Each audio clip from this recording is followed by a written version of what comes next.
আজ সকালে ঘুম থেকে উঠে আপনি নামাজ পড়ছেন।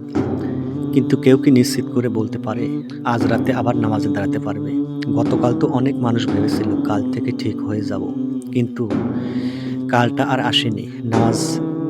আজকের নামাজটাই হয়তো আপনার জীবনের শেষ নামাজ। এই কথাটি যদি একবার মনে ঢুকে যায় তাহলে নামাজ আর আগের মতো হালকা থাকে না। তখন তাড়াহুড়ো থাকে না। মন অন্যদিকে পালায় না। সেজদায় মাথা রাখলে বুকটা ভারী হয়ে আসে।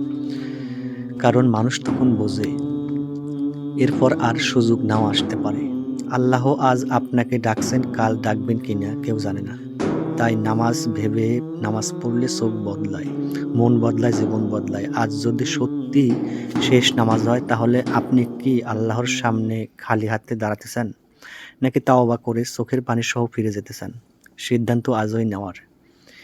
যদি এই কথাগুলো আপনার বুক ছুঁয়ে যায় তাহলে এখানেই থামবেন না। ফলো করুন, সাবস্ক্রাইব করুন। কারণ প্রতিদিন এমন কথাই আপনাকে নামাজ আর আখিরাতের দিকে টেনে আনবে। আর কমেন্টে লিখুন, আমি নামাজ ছাড়ব না। হয়তো আপনার এই একটা কথাই কারো শেষ নামাজকে নতুন করে শুরু বানিয়ে দেবে। ধন্যবাদ।